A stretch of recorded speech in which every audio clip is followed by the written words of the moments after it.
बोलिए श्या सरकार की जय, बोलिए श्री हनुमंत लाल की जय, बोलिए श्री गौरा बाबा धाम की जय, बोलिए अयोध्या नाथ की जय। अरे चित्रकूट में रम रहे हैं राघव अवधि नरेश, और जा पर विपदा परत है शो आवत यही देश। अरे ज्ञानी ज्ञानी सब कहें, अरे ज्ञान न चीन्हे कोई, और ज्ञानी उनको मानिए जिनके गुरु ज्ञानी होए। और जैसी प्रीत कुटुंब में, अरे वैसी गुरु में होए, तो चले जाएं वैकुंठ को बाहें न पकड़े कोई। रही मन मन की यह व्यथा, अरे मन ही रखियो गोए। जो भी जीवन का कष्ट हो उसको दुनिया में मत बताएं, उसको आप केवल ठाकुर जी के चरणों में समर्पित करें। इसलिए रही मन मन की यह व्यथा, अरे मन ही रखियो गोई। और सुन इठे लही लोग सब, अरे बाँट न लही है कोई। कोई किसी का बांटने वाला नहीं है। जो अभी स्वयं कच्चे घड़े हैं वो बताइए आपको कैसे ठंडक दे सकते हैं। और हम उन्हीं का साथ करते हैं, उन्हीं से अपना कष्ट बताते हैं जो स्वयं पहले से ही कष्ट में डूबा है ना।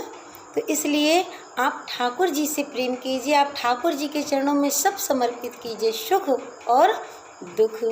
बोलिए अयोध्या नाथ की जय। हमारी सरकार जब मिथिला में गए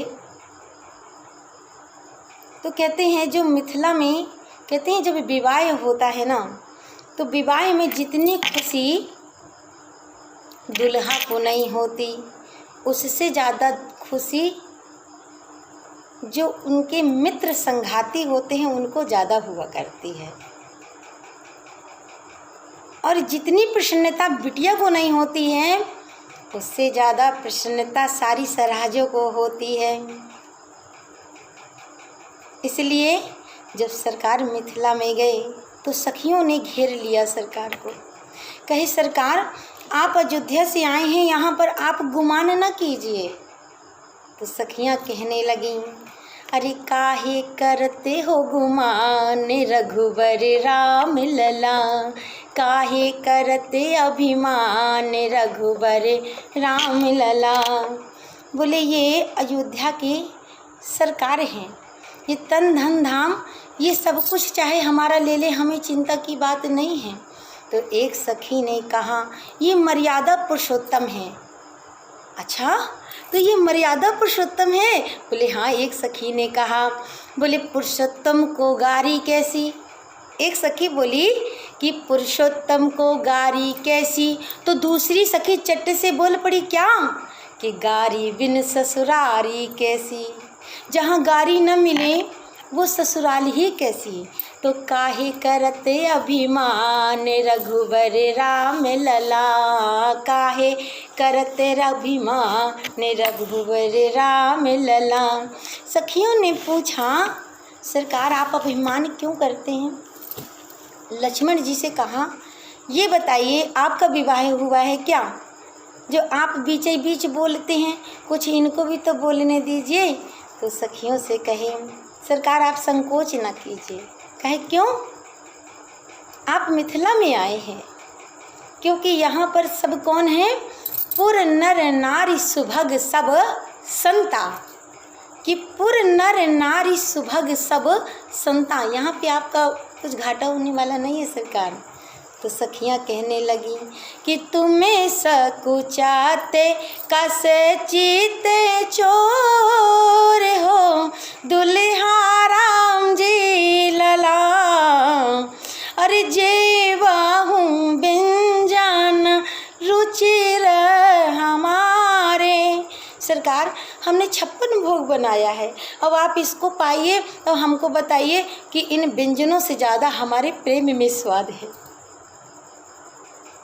मैं एक बात कहती हूँ, 56 व्यंजनों में जितना सुख व्यक्ति को न मिलता होगा, उतनी सरकार की चर्चा में और कथा में आनंद मिलता है।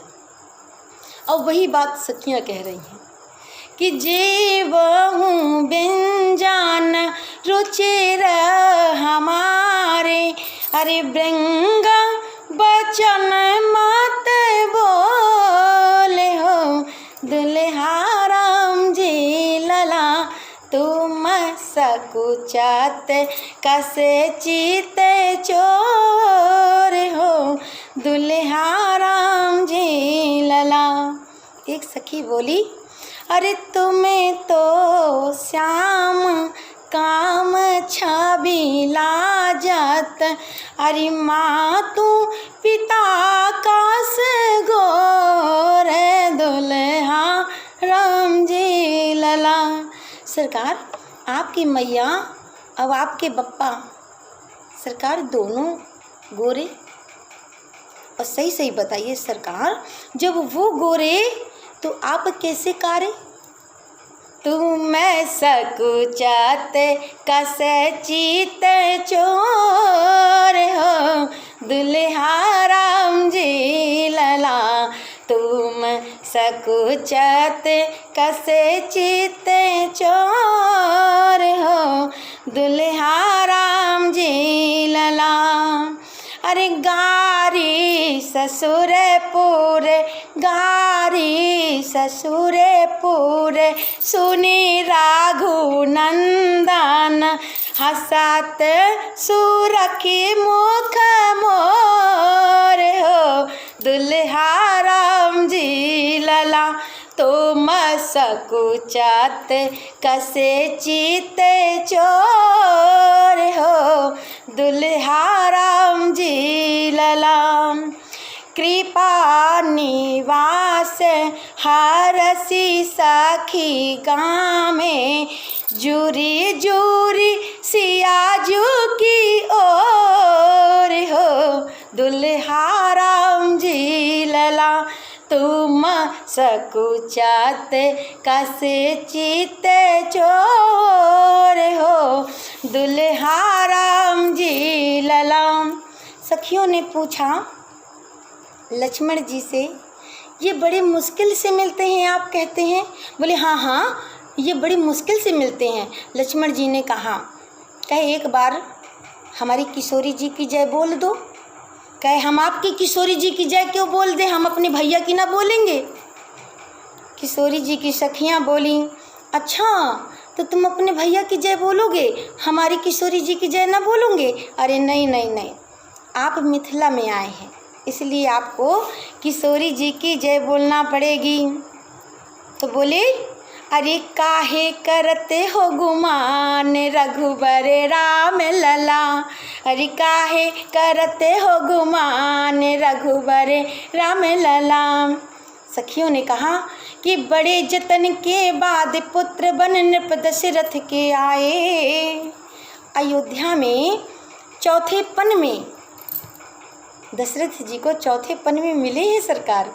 तो अयोध्या में चौथे पन में गुरु जी के पास जाओ, भजन कीर्तन करो और ठाकुर जी का वंदन चिंतन करो, तब ठाकुर जी कृपा करते हैं, भय प्रकट कृपाला। लेकिन हमारे मिथिला में तो सरकार सारी सरहजन को गारी दे दे के मिल जाते हैं। बोले अच्छा, तो बड़े जतन के बाद पुत्र बन नृप दशरथ के आए, और किंतु जनकपुर समाचार सुन आ गए बिना बुलाए। अरे बन बैठे मेहमान रघुबर राम लला, अरे बन बैठे मेहमान रघुबर राम लला, तो काहे करते अभिमान रघुबर राम लला। अच्छा, सखियों ने पूछा लक्ष्मण जी से, आप आ गए हैं तो चिट्ठी गई थी? बताइए बताइए, चिट्ठी गई थी आपके अयोध्या में कि आप कैसे आ गए हमारी मिथिला में? अब राम जी के चुप्पे से लक्ष्मण जी ने अपनी टुहनी मारी और मार करके चुप्पे से उंगली का इशारा पैर में कर दिया। प्रभु कह दीजिए ना कि चिट्ठी आई थी। ये तो मैं भी नहीं जानता, ये तो मैं भी जानता हूँ कि चिट्ठी नहीं आई थी, लेकिन एक बार आप भी अपने मुंह से कह दीजिए इन सारी सरहाजों से कि चिट्ठी गई थी विवाह के लिए। बोले राम जी से सखियों ने कहा, बताइए बताइए प्रभु, गई थी क्या चिट्ठी? तो राम जी बोले, नहीं गई थी चिट्ठी। तो सखियां बार बार देखें, राम जी कह दें, नहीं गई थी चिट्ठी। अरे न सखियों को समझ में आए और न लक्ष्मण जी को समझ में आए।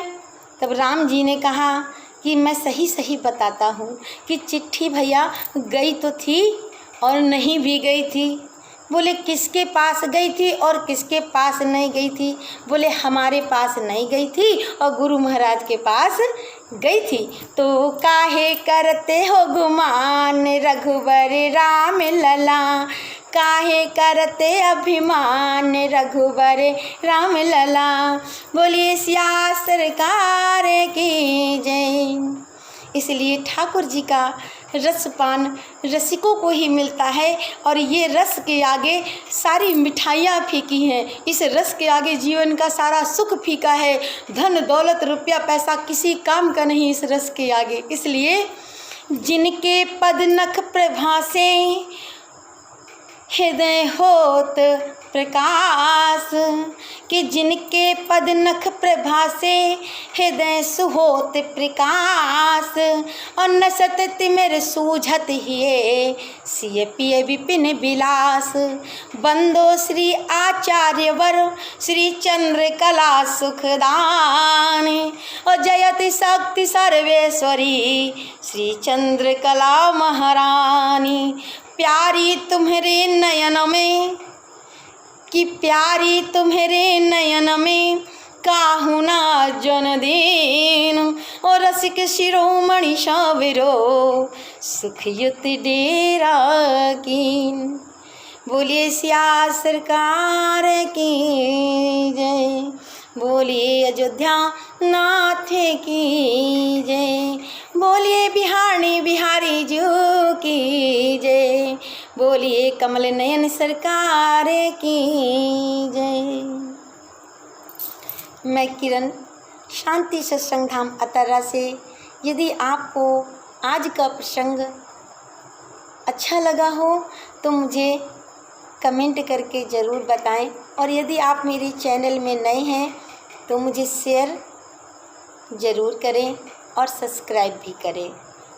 बोलिए श्री सीताराम नाम सरकार की जय। आपको मेरा सादर प्रणाम। बोलिए श्री सीताराम नाम सरकार एवं गौरा बाबा धाम की जय।